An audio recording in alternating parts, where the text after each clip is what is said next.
मीठे बच्चे, बाप की श्रीमत है, इस पुरानी दुनिया से तुम अब हर हालत में अपना मुंह मोड़ लो। और यही अपन सबके लिए क्या हो रहा है? बहुत कठिन हो रहा है। कठिन ही नहीं है, बहुत कठिन। यानी किस में चले जाओ? फरिश्ता स्थिति में चले जाओ। इस फर्श से, इस पृथ्वी से कोई रिश्ता न रहे, न देह से न दुनिया से। फरिश्ता उसी को कहेंगे।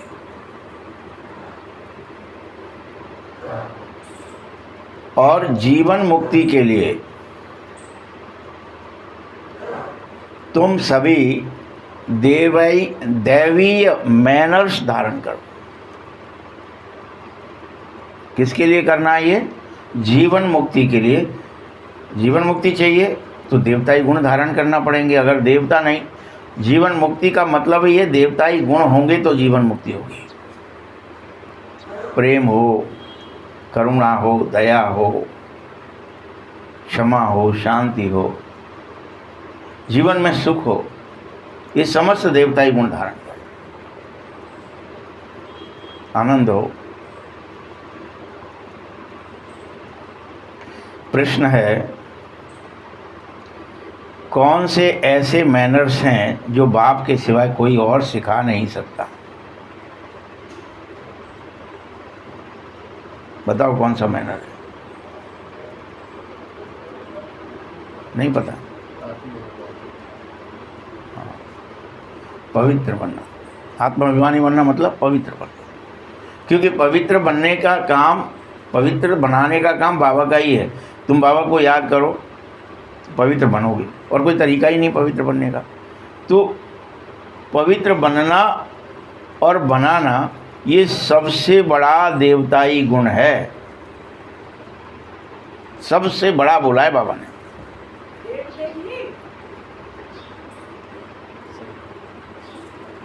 तुम घर गृहस्थ में रहते पवित्र रहो। घर गृहस्थ में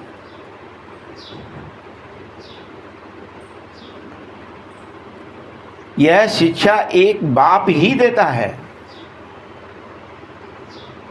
दूसरा कोई दे ही नहीं सकता।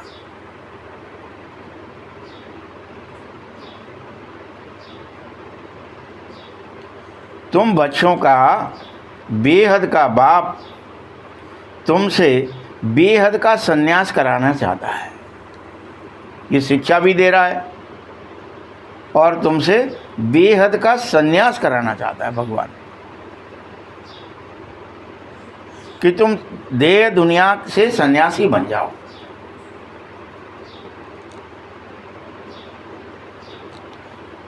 तुम इस पुरानी दुनिया को पूरी तरह बुद्धि से भूल जाओ।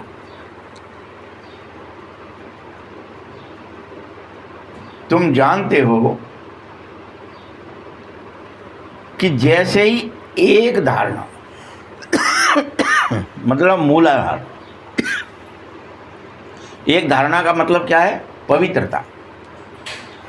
तुम जानते हो सिर्फ पवित्रता की धारणा से एक पर चल पड़े, एक को साध लिया। देह दुनिया को भूलना ही पवित्रता है। अब इसको साध लिया तो बाकी सभी मैनर स्वतः आ जाएंगे। समस्त देवीय गुण खुद ब खुद आ जाएंगे, कुछ नहीं करना पड़ेगा।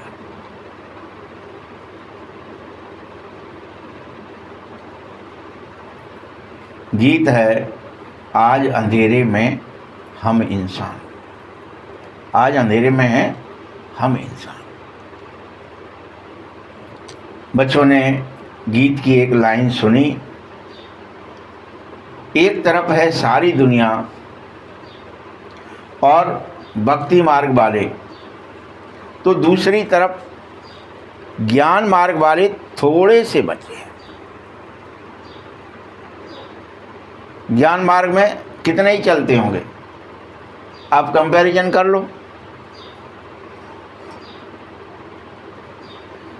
कल पूर्णिमा थी और परसों 14। गोवर्धन की परिक्रमा करने में इंच इंच जगह मीडिया कवर कर रहा था कि जगह ही नहीं है, मूड ही मूड दिख रहे हैं, पैर रखने की जगह नहीं है,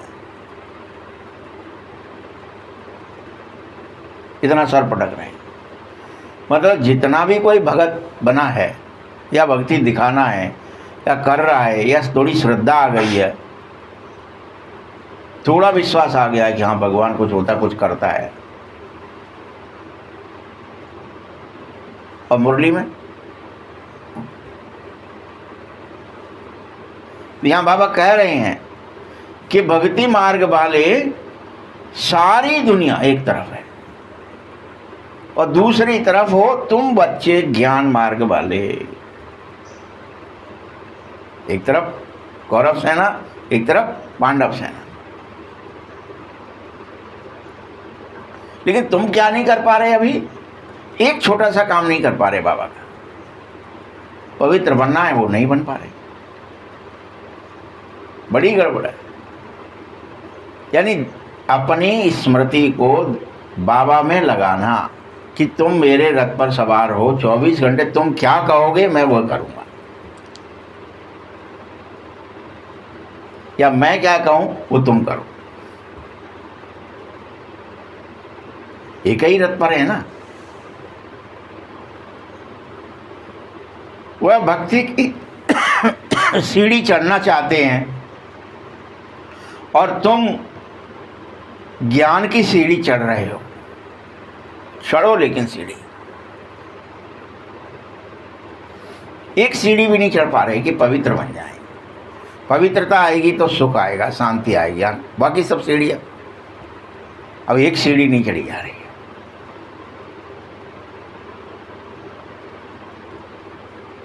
वास्तव में भक्ति की सीढ़ी का मतलब है उतरना, और तुम बच्चों को अब चढ़ती कला में जाना होगा। आधा कल्प तुम भक्ति की सीढ़ी उतरते ही रहे, जिसे चढ़ना समझ रहे थे। समझ तो हम यही रहे थे ना, हम तो चढ़ रहे हैं।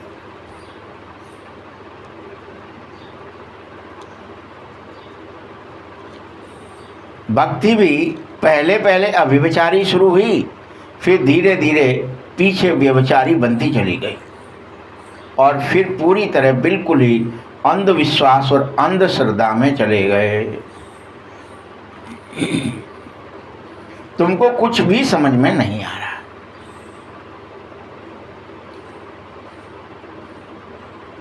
गाते भी हो कि हम अंधकार में हैं, खुद ही गा रहे हो कि हमारे पास अंधेरा है, हमारे को नहीं समझ में आ रहा। सतगुरु बगैर घोर अंधेरा। गुरु तो बहुत हैं, लेकिन सच्चा गुरु किसी को मिल ही नहीं रहा है जो यह बात बता दे। लेकिन बाबा तुम्हें बता भी रहा तो तुम मान नहीं रहे। प्रॉब्लम तो वो भी है। ठीक है, सदगुरु मिल गया, अब वो आपसे कोई भी मुरली ऐसी है जिसमें ये बात नहीं कहता है कि तुम इस पुरानी दुनिया से अपना मुंह मोड़ लो। जो इस मुरली में कह रहा है, क्या औरों में नहीं कही, दूसरे तरीके से कही, कोई और तरीके से कही, लेकिन बाबा का उद्देश्य एक ही है कि तुम जीते जी दे दुनिया भूल करके फरिश्ता बन जाओ।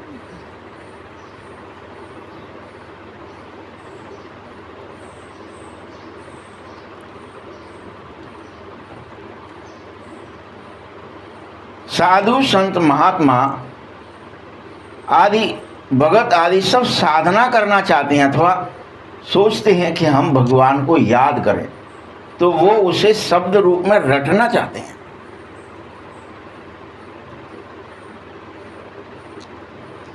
जो अच्छा, कोई भी पत्नी, कोई भी उल्टा क्या ही कहती है, पति का तो नाम लेना ही नहीं है। क्या ही कहती है, उससे और गड़बड़ हो जाती है। हमारे वे अब ना भूल नहीं रही।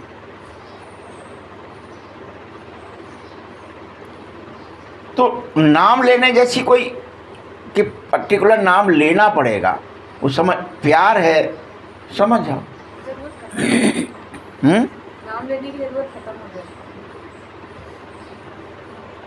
भाई आपको भी शिव शिव शिव शिव करने की बात है क्या? उल्टा ही और अपमान कहा जाएगा दूसरे। ये कैसी है जी, अपने पति को ही नाम ले रही। आज के टाइम में भी जब बच्चियां लेने लगती हैं ना, तो सास ससुर नहीं टोक पाते तो रूठ जाएगी कि फलाना हो जाएगा, तो अपना क्या बना, पढ़े लिखे हैं हम, ऐसा बहाना मारते हैं। यहाँ भी बाबा वही कह रहे, साधु संत क्या कर रहे हैं, सब रटने में लगे हैं। याद कौन सी होनी चाहिए, सताने वाली, कि पति है नहीं, सन्मुख नहीं है अगर, तो वो रो रहे हैं अंदर दिल में, उसके दर्शन नहीं हो रहे, उससे बात नहीं हो रही है। अभी तो ठीक है, मोबाइल चल गया है तो किसी से भी कहीं भी बात कर लो, नहीं हो रहा है तो डांट फटकार लो, क्यों नहीं सुन रहे हो, फ़ोन क्यों नहीं उठा रहे हो। परंतु जब नहीं होता है साधन, तब क्या था, दिल है, उसी में याद कर रहे हैं। तो याद में कहीं रटना था, शब्द होता है क्या, किसी की भी याद आती है। कोई बच्चा पैदा हुआ है, माँ के लिए रो रहा है, वो माँ का नाम रट रहा है क्या? बोलो ना। उसको शरीर के संपर्क में ला दो, टच करा दो तो तुरंत चुप।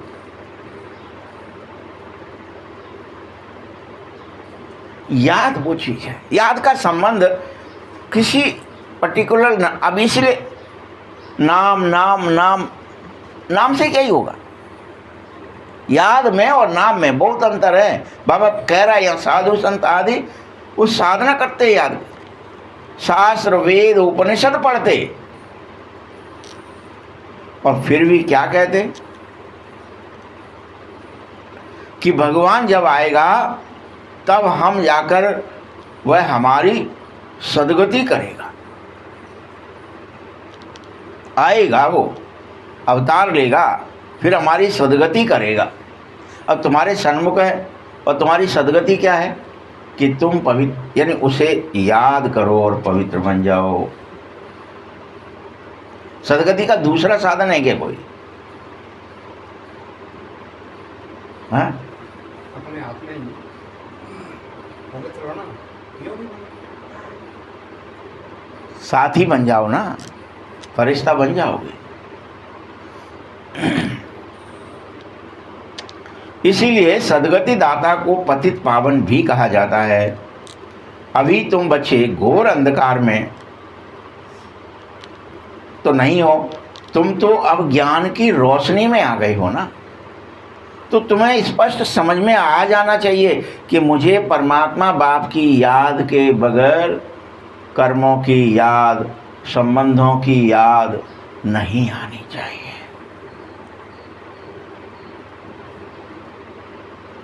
तुम अगर व्यापार कर रहे हैं तो वहाँ तो तुम्हें ये याद है कि मुझे इतने की ठगी करनी है, इसकी शक्ल ऐसी है, ये सीधा साधा सा दिख रहा है, इसको ये बोल करके ले लेना है, इसका माल टाल निकाल लेना है इसकी जेब से, और उसी की प्रक्रिया में लगा हुआ है हर कोई। बड़ी गड़बड़ है। संसार की वस्तुएं, संसार का कुछ भी अपने साथ जाता ही नहीं है, लेकिन हम मानते ही नहीं हैं।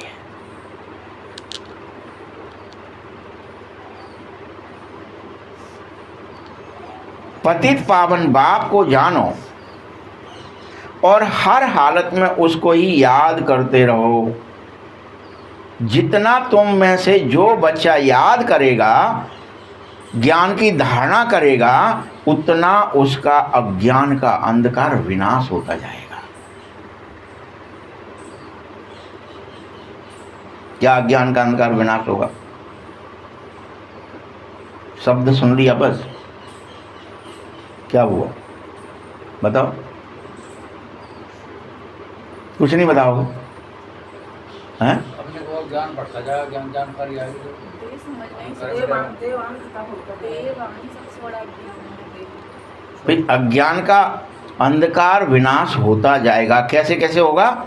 जितना ज्ञान की धारणा होगी उतना अज्ञान का अंधकार। आपको ये स्पष्ट लगने लगेगा, अच्छा खेल चल रहा है। अज्ञान का अंधकार विनाश होने का मतलब क्या हो जाएगा? कि देह धारण करना, ये सब करना कैसे दिखाया है? रामायण में लिखी है ना, जो सपनेऊ सर काटे कोई। क्या लिखा है?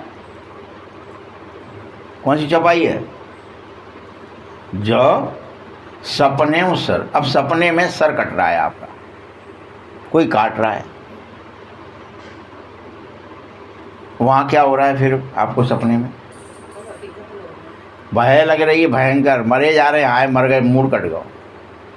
जो सपनेऊ सर काटे कोई, बिन जागेन दूर भ्रम होई। जगेंगे तो एकदम हरी है, नहीं कटा है, और जगेंगे नहीं तब तक। ये अज्ञान का अंधकार है। आपको लग रहा है हाय परेशानी आ गई, दुख आ गया, बीमारी आ गई, ये फलाना चीज़ नष्ट हो गई, फलाने मिल गई। ये जो अज्ञान का अंधकार है, ये खेल समझ में नहीं आ रहा है अभी। बस जग जाओ तो आपको स्पष्ट समझ में आएगा कि कुछ नहीं हो रहा है, ये सब खेल है, नौटंकी चल रही है। लास्ट में जब राम राज्य स्थापित किया तो उन्होंने ये बात कही ना कि भाई उनको भी पता है कि ये मेरे ही बच्चे हैं, इनका कल्याण होना चाहिए, ये मरने चाहिए जिससे वापस पार्षद बन जाएं। एक्टिंग में अभी दैत्य बने हैं, बैरी बने हैं, दुष्ट दिख रहे हैं। क्या मुझे आपको दिन भर में व्यक्ति मिलते हैं, कोई किसी ने आपको अपशब्द कह दिया है वो मिल जाए, और 10 साल पहले भी कहा होगा तो कहते जिंदा मत जाऊँ गई। क्या नाटक दिख रहा है कि वो नाटक का डायलॉग था? ये अज्ञान का अंधकार में है।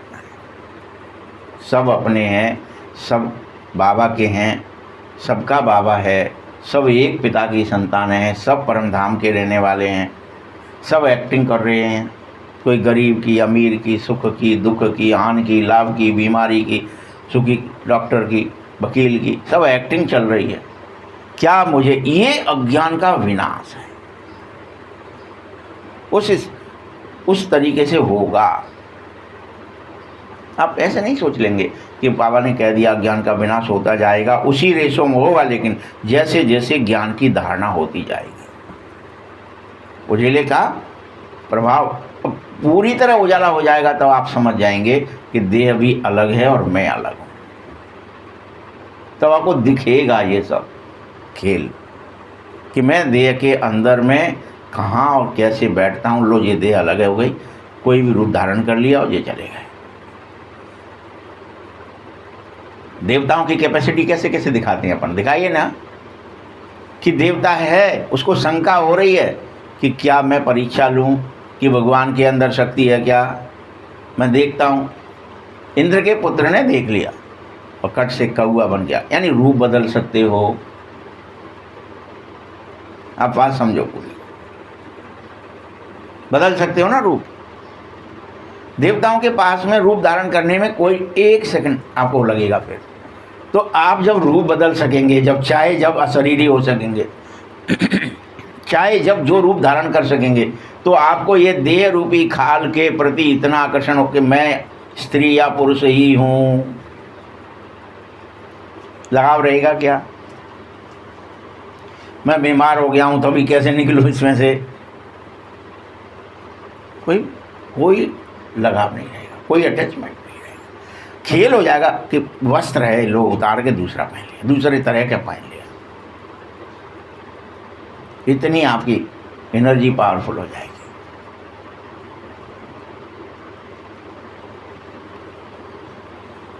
अब रोशनी में ले जाने वाला बाप आ गया है, वह एक ही है। ज्ञान अंजन दे रहा है, कोई सुरमा नहीं दे रहा हूं मैं। अंजन कह दिया ना, वो आँख में लगाने, शायद उससे रोशनी होती होगी। आँख देखने का काम करती है, ऐसे बुद्धि देखने का काम करती है। बुद्धि में अंजन लगाना है तो वो ज्ञान का ही लगेगा। ज्ञान के साथ याद भी रहता ही है। मनुष्य भक्ति सिखाते जरूर हैं, सो उससे भी योग रहना चाहिए। तुम बच्चों का बुद्धि योग बगा परमपिता परमात्मा से लगा हुआ होना चाहिए, निराकार परमात्मा के साथ ही होना चाहिए।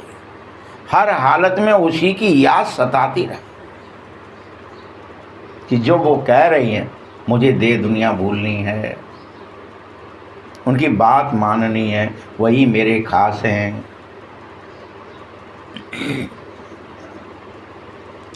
ऐसा तुम बच्चों में जो मुरली सुनते हैं उनमें भी नंबरवार होंगे। नंबर 1 सब नहीं हो जाएंगे। कोई कोई ये बात समझ में आ पाएगी, थोड़ी आएगी, कोई को थोड़ी ज़्यादा आएगी। नंबरवार पुरुषार्थ।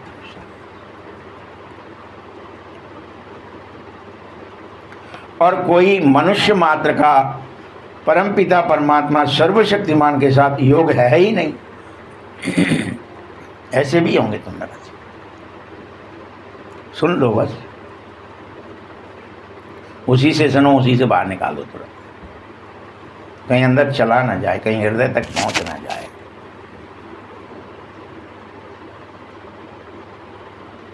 तुम बच्चों को बाप से मुक्ति और जीवन मुक्ति का वर्षा मिलता है। तुम्हें जीवन मुक्ति धाम से योग लगाना पड़ता है। जीवन मुक्ति के लिए हर हालत में दैवीय मैनर्स बहुत अच्छे चाहिए ही चाहिए, देवताई गुण चाहिए।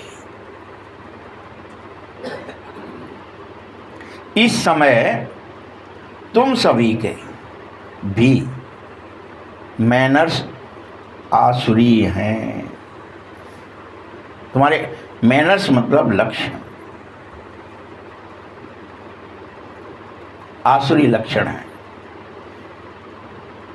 कि दे दो दुख, कर दो पर चिंतन, देख लो देह की दृष्टि से, देह समझ के इनके साथ व्यवहार करो, देह के लिए कर्म करो, देह की याद करो। ये सब आसुरी लक्षण है।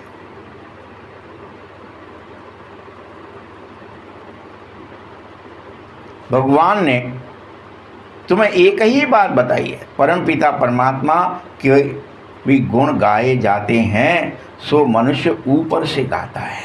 अभी तुमसे कह दिया जाए तो तुम वो जो शिव बाबा के झंडे के अंदर जितने गुण लिखाए हैं उन्हें एकदम किताब की तरह रट लोगे और पढ़ दोगे। वो त्रिगुणातीत है, वो ब्रह्मा विष्णु महेश का रचयिता है, वो फलाना है, वो डिकाना है। वो 32 कैसे कर लोगे? और कह भी दिया जाए कि परमात्मा के भी गुण गाए जाते हैं तो तुम उनको लिख करके, रट करके और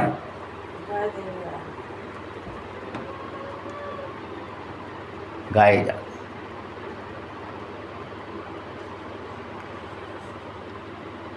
तो तुम कैसे गाते हो कि भगवान मनुष्य सृष्टि के बीज हैं, भगवान सच्चित आनंद स्वरूप हैं, भगवान चैतन्य हैं, आनंद के सागर हैं, ज्ञान के सागर हैं, प्रेम के सागर हैं, गाने लगोगे।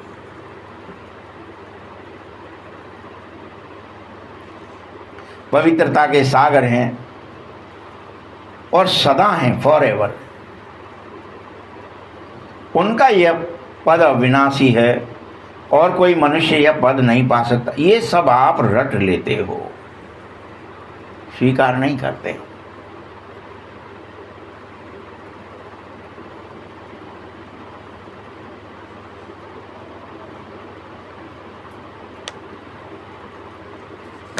बाप तुम्हें एक एक बात समझाता है कि यह तुम सब स्वीकार लो कि भगवान ऐसे ही हैं, दया निधि हैं, करुणा सागर हैं।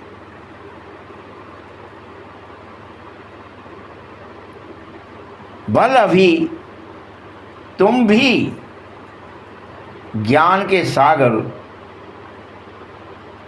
पवित्रता के सागर बन रहे हो, लेकिन लिमिटेड ही बनते हो।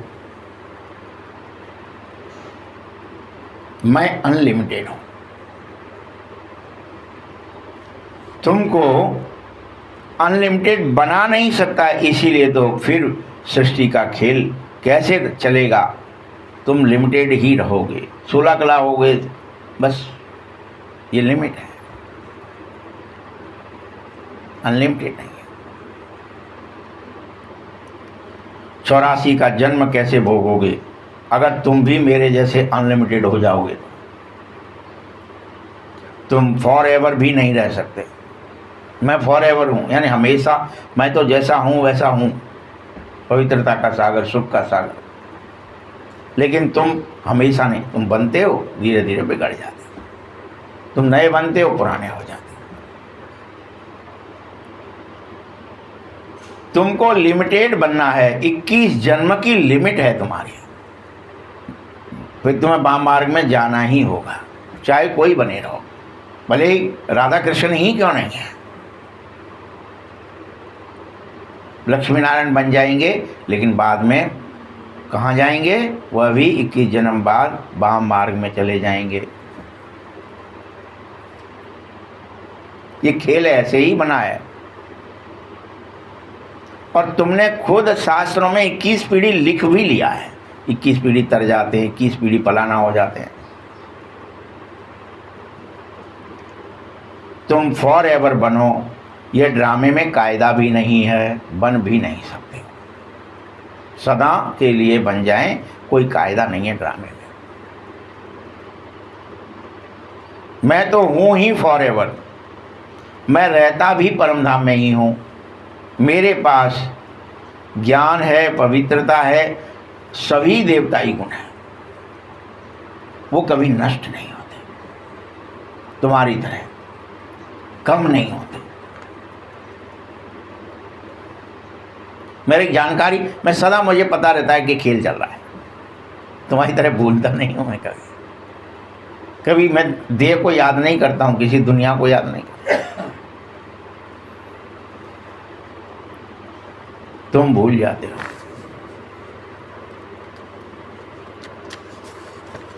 इस समय बाप आकर तुम बच्चों को घोर अंधकार से निकालता है और ज्ञान और योग से पवित्र बनाता है, रोज समझाता है, और कोई ऐसा कह न सके कि मैं परमधाम से आया हूँ और तुम्हें समझा रहा हूँ कि तुम इस घोर अंधकार से, देह दुनिया के जाल से निकलो, जगो। न तुम देह हो न दुनिया हो, न तुम्हारे कोई हो गया है बाल बच्चे मेरे इतने, मेरा इतना बड़ा घर है, मेरी गृहस्थी है, मेरा पैसा है, मेरा धन है, मेरी दौलत है, मुझे ये कष्ट है, ये दुख है। तुम इसकी बात ही न मत करो। बाबा ये समझा रहे हैं, बस मुझे याद करो। मेरे इन महावाक्यों की कोई कॉपी भी नहीं कर सकता है। तुम सोचेंगे हम इसको रट के हम ही बाबा बन जाते हैं और हम संसार को ज्ञान देने लगते हैं। तो मेरे इन महावाक्यों की कोई कॉपी भी नहीं कर सकता है। मैं आया हूं तुम बच्चों को फिर से 21 जन्म के लिए राजाओं का राजा, विश्व महाराजा बनाने। पुरुषार्थ करेगा सो बनेगा, सो बनना ही चाहिए। बनेंगे भी, लेकिन वही जो कलप पहले बने होंगे।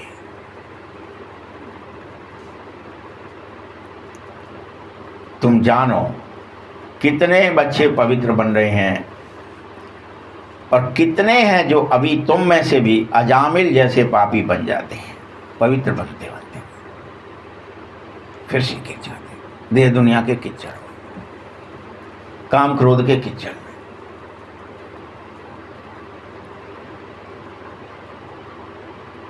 और अशुद्ध और मैले बन जाते हैं। जैसे ही देह की याद आई, परमानेंट याद आई, हम देह हैं, स्त्री पुरुष हैं, मैले बन गए। मैं एक अजब गजब सितारा हूँ ये भूल जाते हो। याद रखना मुझ बाप को आकर मैले कपड़े साफ करने पड़ रहे हैं, क्योंकि तुम आत्मा के ऊपर मैल चढ़ी हुई है जो संसार में किसी और साधन से साफ नहीं हो सकती। साबुन से, तेल से, नहाने से, धोने से, किसी प्रक्रिया से। शरीर को इवन आप जला भी दो, साफ हो जाएगा क्या? आत्मा का मैल।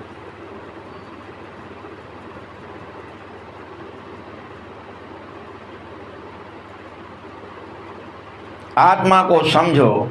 तुमको माया ने कितना मैला बनाया है। सिर्फ एक इस जन्म की बात नहीं है, अनेकों जन्म से, जन्म जन्मांतर से मैले ही बनते आ रहे हो। जो आत्मा को साफ करने के लिए लक्ष्य है, वो लक्ष्य रूपी साबुन मैंने तुम्हें दिया है। लक्ष्य एक साबुन है, सोप।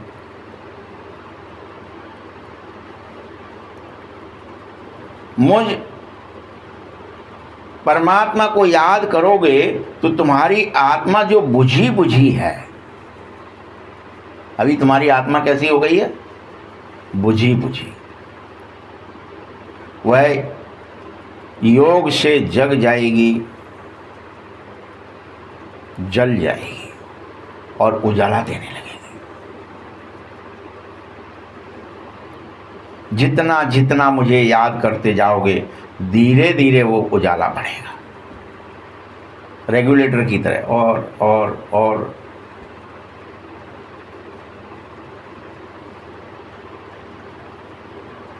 स्मृति दिला रहा हूं रोज तुम्हें।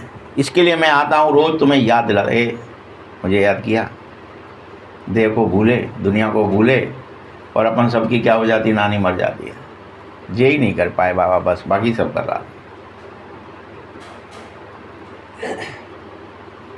याद दिलाता हूं तुमको, मैंने स्वर्ग में भेजा था, पूरी तरह से साफ करके भेजा था।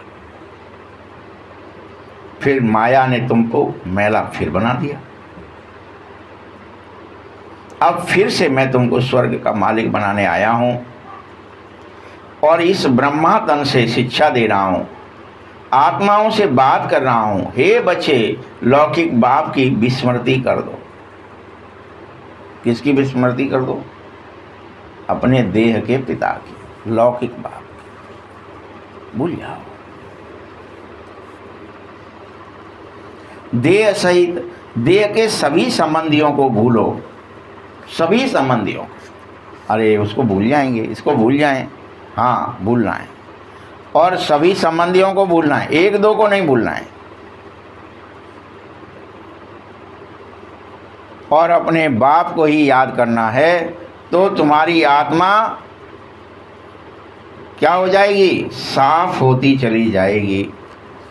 तुम फिर शरीर भी भविष्य में साफ सुथरा पाओगे। फिर यह तत्व आदि जो पंच महाभूत है, यह भी पांचों के पांचों सतो प्रधान बन जाएंगे। पृथ्वी भी, जल भी, वायु भी, अग्नि भी और आकाश भी, ये सतो प्रधान बन जाएंगे। इसीलिए बाबा कह रहे हैं, अब इस पुरानी दुनिया को भूलना ही तुम्हारी सबसे बड़ी क्या होनी चाहिए? उपलब्धि है। भूलते जाओ, मुझे याद करते जाओ, मेरे पास आकर अवश्य स्वर्ग में जाएंगे। ये पुरानी दुनिया है बच्चे, इसमें कोई चीज़ बनाते हैं उस पर नया नाम रखते हो ना। कुछ भी बनाओगे तो नया नाम रख दोगे। जैसे तुमने दिल्ली बनाई, पुरानी दिल्ली से फिर नई दिल्ली भी बनाई, परंतु दुनिया तो पुरानी की पुरानी ही रही ना। तुम बच्चों को इस पुरानी दुनिया से बुद्धि योग बिल्कुल ही हटा लेना चाहिए, बिल्कुल ही। हम आत्माओं का जो मीठा घर है, स्वीट होम है, वह निर्माण धाम है और वहीं मुझे जाना है। तुम आत्माओं को अभी ये निश्चय हो जाना चाहिए, अपने को आत्मा निश्चय करने का कि मैं आत्मा हूँ, शरीर नहीं हूँ, हड्डी मांस नहीं हूँ।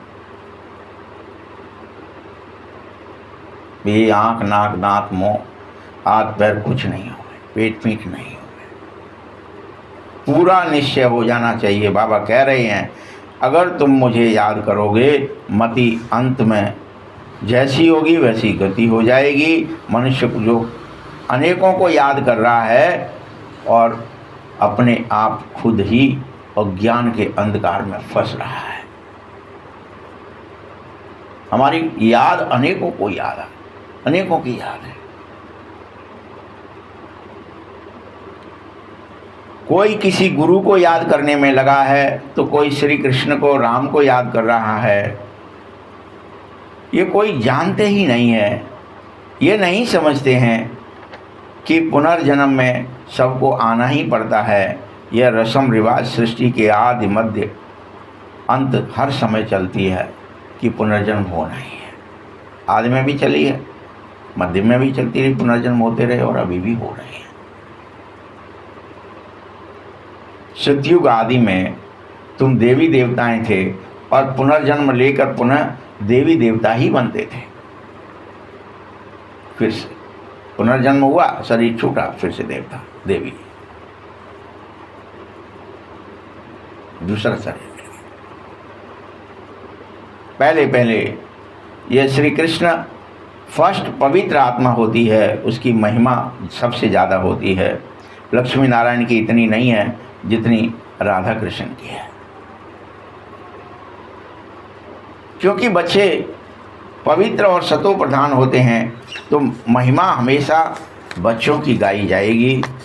श्री कृष्ण की बहुत ही महिमा है, परंतु यह नहीं जानते हैं कि कृष्णपुरी थी तो वो कहाँ गई, उसे वैकुंठ कहते हैं।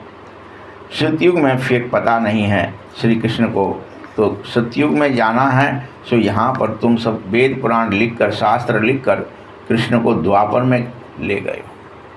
कह दिया है 5000 वर्ष पहले आया था, भूल गए। आया तो 5000 वर्ष, वो तो ड्रामे की एक्यूरेट। अब कैसे कहें कि वो कब आया था? जरूर वो कलयुग में आया था, क्योंकि कलयुग तो 4,32,000 है और उसके शुरू में अभी महाभारत 5000 साल पहले हुआ है, वह भी उनको पता है। परंतु कृष्ण को कैसे सतयुग में ले जाएं, या शुरुआत वहीं से हुई है ड्रामा की, वह ना बताकर क्या कह दिया, वो द्वापर का एंड था, फिर तब से कलयुग शुरू हो गया है। तो ये बना वो जानते हैं। वापस वही उसी नाम और रूप से आएगा। श्री कृष्ण तो सतयुग में ही फिर से आएगा।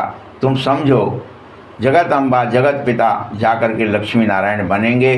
सतयुग को श्री कृष्ण कृष्णपुरी कहा जाता है। अभी वही कृष्णपुरी कंसपुरी बन गई है। इस समय ये क्या बन गई है? कंसपुरी है। यह अब आसुरी नाम है, वहाँ पर दैवीय संप्रदाय था, ये आसुरी संप्रदाय है। बाबा बैठ तुम बच्चों को संगम पर समझा रहा है। मीठे बच्चे, बाप ही रचयिता है, उसको कहा जाता है मनुष्य सृष्टि का बीज। तो जरूर कोई नई मनुष्य सृष्टि रचूंगा। बाबा आप पतित पावन हो, तुम गाते हो ना, तो ये पतित सृष्टि को आकर पवित्र बना रहा हूँ, तो तुम मेरी बात तो सुनो, उस पर चल तो पड़ो। पावन सृष्टि रच पतित सृष्टि का विनाश भी करूँगा। ब्रह्मा द्वारा बरोबर पवित्र सृष्टि रचकर शंकर द्वारा पतित सृष्टि का विनाश भी कराता हूँ। यह मेरा ही काम है, ये काम बाबा ही करते हैं, ये भगवान ही करते हैं, परमात्मा का ही काम है। लेकिन वो अपना नाम नहीं लेते। वो इन चक्करों में ये नहीं अगुवाई करके ये नहीं कहते कि मैंने किया है। ये इस ब्रह्मा द्वारा स्थापना हो रही है और शंकर द्वारा विनाश हो रहा है, मैं नहीं कर रहा, हट जा। लेकिन यह बात तुम जान नहीं सकते हो। अभी तुम बच्चों को बाप के साथ योग लगाना ही होगा।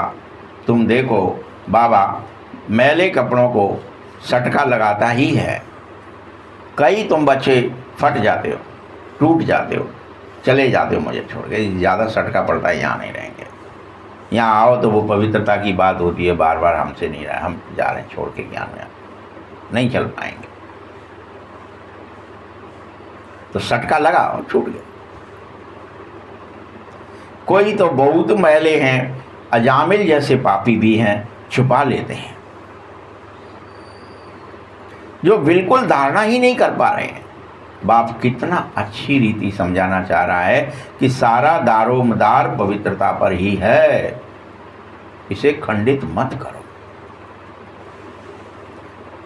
मीठे लाडले बच्चे, मुझ मोस्ट बिलबैड बाप को याद करो और पवित्र बन जाओ। सुखधाम को भी याद कर सकते हो, यह भी तुम जब जानते हो। दुनिया में कोई को पता नहीं है कि अभी अति दुखधाम हो गया है। मनुष्य तो चारों तरफ त्राहिमाम त्राहिमाम कर रहे हैं, तभी तो भीड़ बढ़ गई है तीर्थों में। चलो चलते हैं, हम भी परेशान हैं, हम भी मरे जा रहे हैं, हम भी मरे जा रहे हैं, हम भी मरे जा रहे हैं। जाम फिर पूरी तो सवर्ण को आगे कहाँ है? कहाँ है, कहाँ त्राहिमाम हो रही है।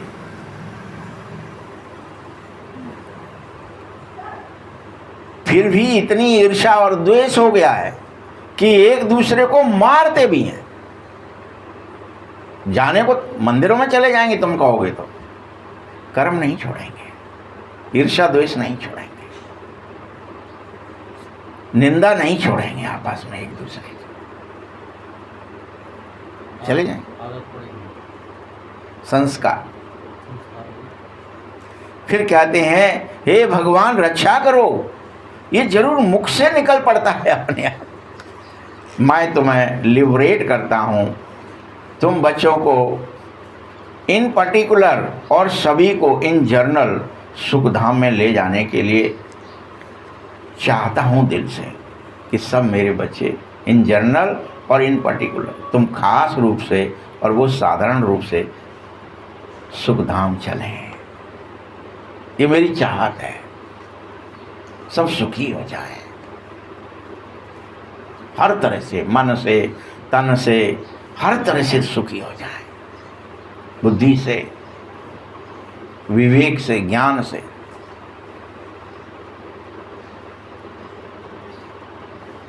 तुम बच्चों में फिर भी नंबरवार नशा है, जिनको जितना पढ़ाई कोई और काम की नहीं है, पढ़ाई एक ही चीज के लिए कि तुम्हें नशा आ जाए, मैं बाबा का हूं, बाबा याद रहे। मैं अजामिल जैसे पापी आत्माओं को पढ़ाकर स्वर्ग का मालिक बना देना चाहता हूं, जो दिन भर मार काट में लगे, भक्ष्य वश में लगे, संसार की तौल में तुल रहे हैं। तमो प्रधान से सतो प्रधान बना रहा हूँ, बनाना ही पड़ता है मुझे। मैं तुम बच्चों को बार बार समझाता हूँ, बच्चे देवताई गुण धारण कर लो। कहाँ अभी भी दैत्य गुण धारण करे घूम रहे हो? मत करो दैत्य गुण धारण, मत दो किसी को भी, न खुद को न दूसरे को दुख। सुख दो, सुख लो, यही देवतापन है। दुख देना, दुख लेना, किसी का भी कोई ना कुछ भी कहा आपने ले लिया, दुखी, संसार दुखी है और तुम वही दुख की लेन देन में फंसे हो, तो तुम दैत्य ही हो। तुमको मुख्य उद्देश्य है, बुद्धि में धारण करनी है एम ऑब्जेक्ट, कि मुझे नर से नारायण बनना है, नर नहीं रहना है, नारी नहीं रहना है, लक्ष्मी बनना है।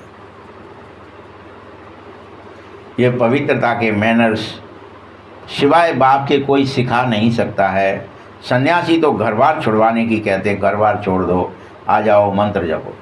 बाबा कहता है नहीं, तुमको किसी भी हालत में घर बार नहीं छोड़ना है। क्या कह दिया? तुम भागना तो सरल है ना, कि विपत्ति से, संसार से, दलदल से, काम क्रोध लोभ मोह से भाग लेते हैं, सुरक्षित पहुंच जाएंगे। फिर याद, घर बार नहीं छोड़ना है। संन्यास नहीं लेना है, क्योंकि परिस्थिति कहाँ आएगी? जंगल में आएगी क्या? नहीं तो तुम नारद बन जाएंगे, हिमालय में चले गए, कोई था ही नहीं, पूरी तरह से क्या ही हो गए थे, इंद्रियां भी शिथिल हो गई बर्फ के कारण, और न कोई देखने वाला है, न कोई सुनने वाला है, न कोई बोलने वाला है, और फिर कह रहे हैं मैंने काम भी जीत लिया।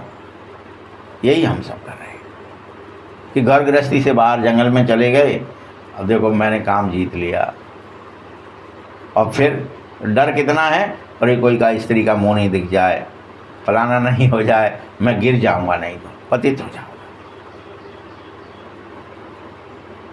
तो जीता है क्या? फिर हाथ पकड़ रहे थे ना नारद, जो माया से भगवान ने 1 सेकंड में रच दिया, उसका हाथ देख नहीं रहे, फिर पामिष्ट दिखाए हैं कि वो हाथ देखने के बहाने उसको स्पर्श करना चाह रहे हैं, उसको उसका रस लेना चाह रहे हैं। ऐसे लिख दिया है बाकायदा शास्त्रों में। तुमको इस पुरानी दुनिया को छोड़ना है, न कि घर बार छोड़ना है। जीते जी कहाँ क्या छोड़ना है? बुद्धि से, मन से, संस्कार से पुरानी दुनिया को छोड़ना है, डिटैच हो जाना है, शरीर को छोड़ना है। अब इसके लिए अभ्यास कहाँ करोगे? यहीं कर सकते हो ना जहाँ शरीर सुरक्षित है, छूट जाए आराम से। तो हम क्या करते, अरे वो शरीर वहाँ का था, वहीं ले जाओ, वहीं जलाओ, वहीं की मट्टी वहीं पहुँचाओ, तत्कर्म करने में लग गए। यानी यहीं का शरीर मिला है, यहीं छूटना है, यह बात ही कही गई थी। तो हम मरघट में जाने से पहले कहीं भी किसी की डेथ हो जाती है, फिर उसको लाते हैं वहीं से रखते हैं।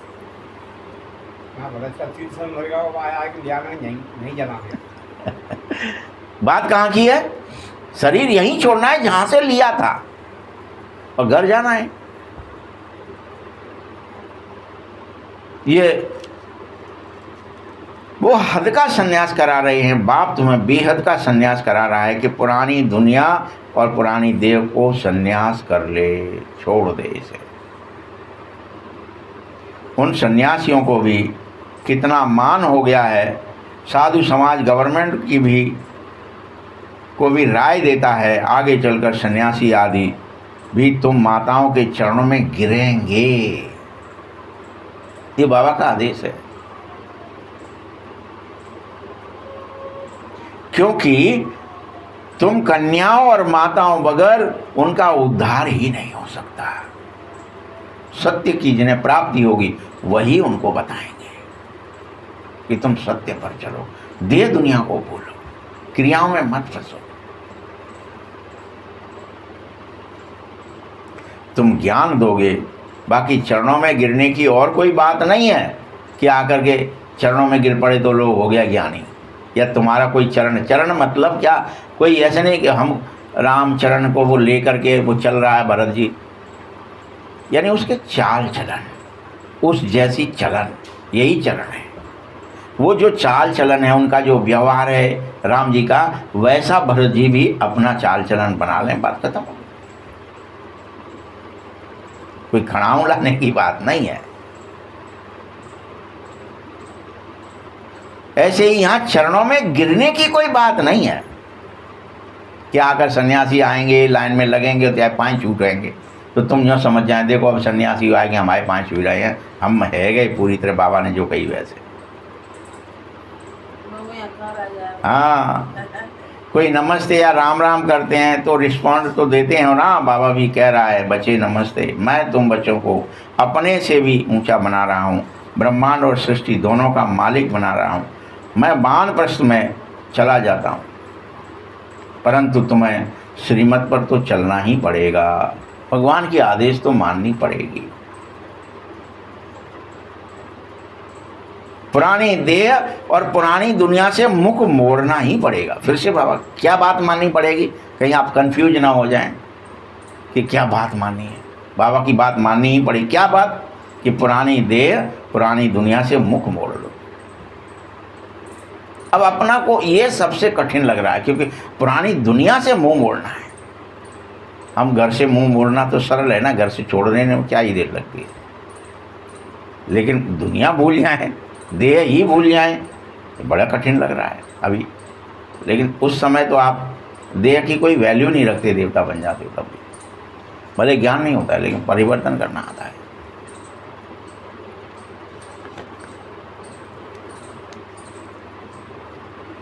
यह राम, रावण और सीता का खिलौना टाइप का है। सीता रावण को एक खिलौना बनाया गया है।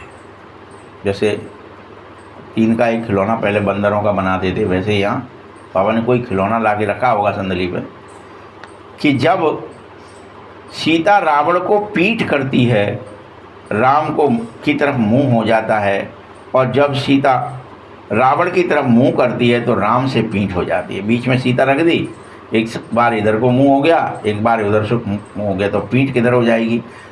रावण से पीठ हुई तो राम के सन्मुख हो जाओगे, और राम से पीठ हो गई तो रावण के सन्मुख हो जाओगे। सन्मुख हो जाने का मतलब समझ रहे हैं ना? उस जैसे व्यवहार कर्म करने वाले।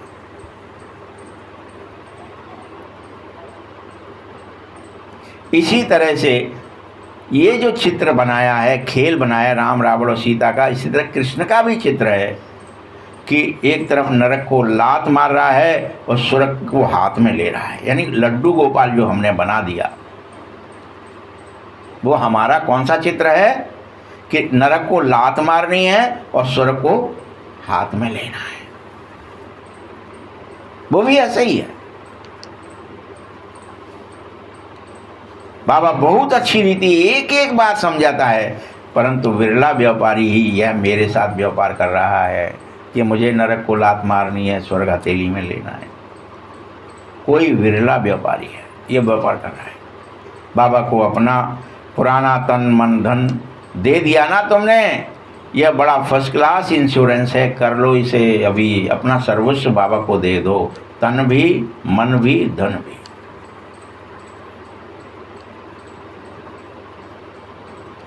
बाप कह रही हैं अपनी आत्मा पवित्र बनानी है। हर हालत में पहले आत्मा को पवित्र बनाओ तो शरीर ऑटोमेटिक प्रकृति के द्वारा पवित्र मिलेगा। जिस दिन तुम पवित्र बन जाएंगे, तुम्हें ये जो शरीर पहनाया जाएगा ये पूरा पवित्र ही होगा, नया ही होगा। सर्व गुणों से सर्व इंस्ट्रूमेंट तुम्हारे सही काम करेंगे, आँख, नाक, मुंह, सारे सेंसेस सही काम करेंगे। फिर तुम स्वर्ग की राजाई कर पाओगे। उसको सौदागर जादूगर इसीलिए कहते हैं कि पतित को पावन बनाना उसे आता है। यह ईश्वरीय जादूगरी है। बाप कह रहे हैं नरकवासियों को स्वर्गवासी बनाना ये कैसा फर्स्ट क्लास जादू मुझे आता है, यह तुम भी सीख लो, तुम भी यही काम करो। इसमें प्राप्ति बहुत है बच्चे। राजाओं का राजा बनो, मुझे फॉलो करो। बाप बैठा है, ये अधर कुमार है, ये मम्मा तो पूरी तरह कुमारी है, कन्या है। ये बाप बैठा है माने ब्रह्मा, ये अधर कुमार है, इसने पतितपना भी झेला और अभी ये पवित्र भी बन गया है। तो ये अधर कुमार हुआ, ये कुंवारा नहीं हुआ। लेकिन मम्मा पूरी तरह कुंवारी कन्या ही है, उसने शादी नहीं करी, उसने काम करो लोमों में फंसी नहीं। तो फॉलो करना पड़ेगा। वर्षा बाप से मिलता ही है। तुम कहेंगे हम भाई बहन हैं तो बाप से वर्षा लो।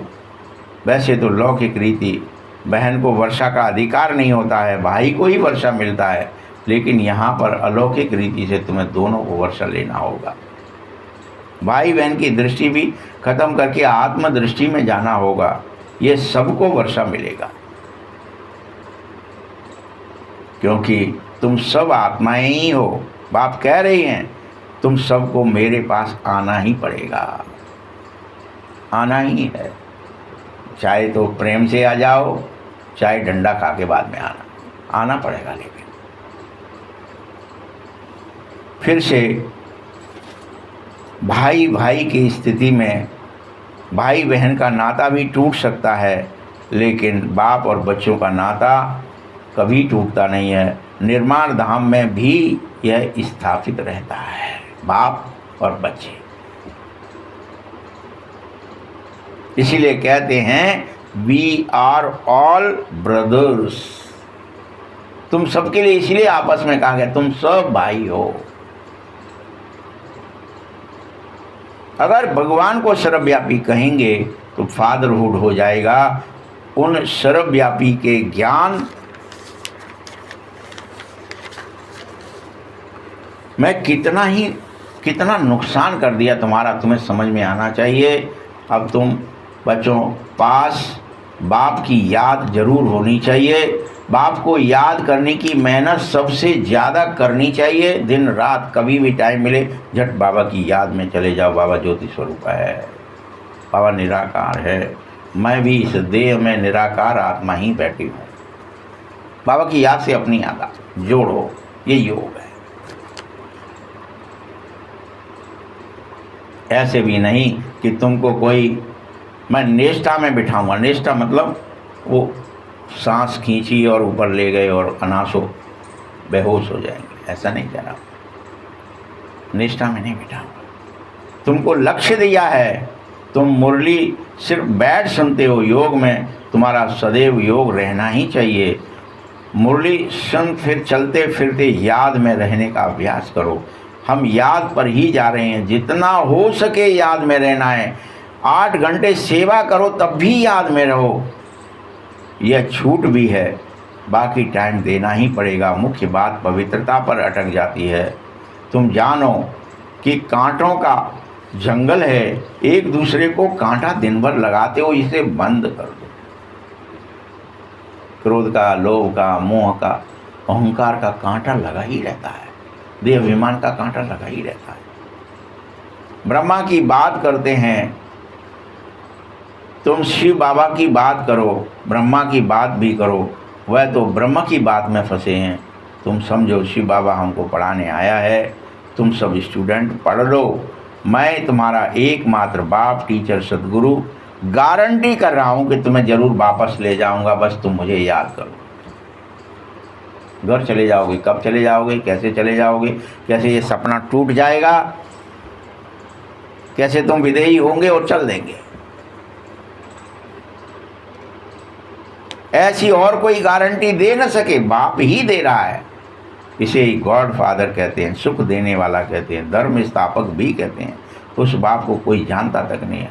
अगर मुझ बाप को जाने तो मेरी प्रॉपर्टी को वो जरूर जान जाएंगे कि भगवान के पास प्रॉपर्टी है, सातों गुण, क्षमा भी है, दया भी है, करुणा भी है।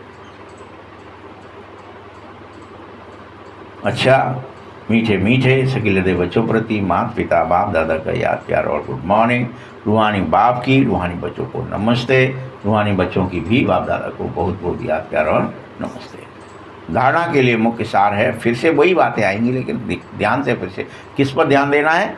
मुख्य उद्देश्य को सदा सामने रखो और देवताई गुण धारण करो कि मुझे नर नहीं नारायण बनना है, नारी नहीं लक्ष्मी बनना है, और सारे देवताई गुण रोज मुझे इन जैसा ही दयालु, कृपालु, क्षमाशील, आनंदमय, प्रेममय, ज्ञानमय, पवित्रता से ओतप्रोत रहना ही है। सतो प्रधान दुनिया में चलने के लिए पवित्रता के मैनर्स को अपना लो। तुम्हें अपनाना है। ये बुद्धि से पूरी तरह बेहद का संन्यास करो। हद का संन्यास 1 मिनट में कर देंगे आप। घर छोड़ दिया जे जा रहे हैं। करना कौन सा है? देह दुनिया को भूलना। वो हो नहीं पा रहा है, लेकिन करना वही है। और बुद्धि से भूलना है इस देह को, दुनिया को, कि हम जग गए, अब हमारा मूड नहीं कटा है, हम नहीं हैं दुखी, हम नहीं हैं अशांत, हम नहीं हैं बीमार, हम नहीं हैं देह। जग जाओ बस। अभी तो हाय मरे हाय मरे हाय मरे, क्योंकि मैं देह हूँ, मैं हाथ हूँ, मैं पैर हूँ, मेरे को बड़ा दर्द है, हाय मरे। नहीं, दूसरा पॉइंट है मोस्ट बिबिल्ड बाप को और अपने सुख धाम को याद करना है। इस दुख धाम को बुद्धि का से पूरी तरह निकाल देना है। बुद्धि में क्या घुसा है अभी दिन भर? दुख धाम घुसा है। आए मारे जिन्ने जी कर दो, जिन्ने बेईमानी कर रही, जिन्ने यूँ बोल लो, ये है वो, यहाँ गए जी कर दो, हाय मरे हाय मरे, हाय परेशान। वरदान है सर्व को के गुण धारण करने हैं, सर्व के गुण देखने संतुष्ट करने की उत्कंठा द्वारा सदा एक रस उत्साह में रहने वाले गुणमूर्त भव। संतुष्ट करने की उत्कंठा द्वारा सदा एक रस उत्साह में रहने वाले गुणमूर्त भव। सदा एक रस उमंग उत्साह में रहने के लिए जो भी संबंध में आ रहे हो उन्हें संतुष्ट करने की उत्कंठा तुम्हारे अंदर होनी ही चाहिए। जिसको भी देखो उससे हर समय गुण उठाते ही रहो। सर्व के गुणों का बल मिलने से उत्साह सदा काल के लिए रहेगा ही रहेगा। उत्साह कम तभी हो जाता है और जब औरों के भिन्न भिन्न स्वरूप, भिन्न भिन्न बातें देखते हो, भिन्न भिन्न बातें सुनते हो, तो तुम्हारा खुद का उत्साह कम हो जाता है। अच्छा ऐसा हो रहा है तुम्हारे साथ, ये हो गया, ने ऐसा कर लिया, हो गया, उत्साह भी खत्म और उमंग भी खत्म। तो भिन्न भिन्न स्वरूप, भिन्न भिन्न बातें सुनना नहीं है, देखना नहीं। गुण देखने की उत्कंठा हो तो एक रस उत्साह देखो। सर्व के गुण देखने से स्वयं भी गुणमूर्त बन जाएगी। सबके अंदर कौन सा गुण है इस आत्मा में, वो निकालो बस। झाड़ झंकार में भी तुम जड़ी बूटी समझ करके गुण निकालते हो ना। कुछ भी खड़ा है तुम्हारे लिए, पहले खरपतवार है, किसी ने कहा ये फलाने चीज़ की दवाई है, और तुम्हारे लिए वो एकदम से वो अनमोल चीज़ हो गई। स्लोगन है बेहद के वैराग्य वृत्ति का फाउंडेशन मजबूत होगा तो सेकंड में अशरीरी बन जाओगे। अगर हमारे अंदर नींव किस चीज़ की? वैराग्य वृत्ति की फाउंडेशन, बेहद के वैरागी बनने की, देह दुनिया को भूलने की फाउंडेशन मजबूत होगी तो सेकंड में अशरीरी बन जाओगे। ये आज का स्लोगन है। अब इस स्लोगन भी कोई अलग है क्या पूरी मुरली से? वही है ना, जो मुरली है वही स्लोगन भी। अव्यक्त इशारे हैं सदा हर्षित रहने के लिए। अपनी चेहरे को सरल बनाओ और सहनशील बनाओ। सदा प्रसन्न रहने के लिए अपने नेचर को सरल बना लो और सहनशील बन जाओ। अपने चेहरे को सदैव हर्षित बनाना ही है। यही संगम युग की सबसे बड़ी गिफ्ट है कि जाने इन्हें क्या ही मिल गया है। धुंधका हुआ मोह भगवान को भी पसंद नहीं है। चेहरे पर कभी भी कोई परेशानी की रेखा होनी ही नहीं चाहिए। जैसे संपूर्ण चंद्रमा कितना सुंदर लगता है, वैसे अपना चेहरा सदैव संपूर्ण चंद्रमा की तरह हर्षित रखो। चेहरा ऐसा दमकता हुआ और चमकता हुआ हो जो और भी आपके चेहरे में अपना नाम, अपना रूप देखने लग जावे। ऐसे तो हम भी होते तो क्या ही बढ़िया होता। इसके लिए अपनी नेचर को सरल बनाओ और सहनशील बनो। ओम शांति।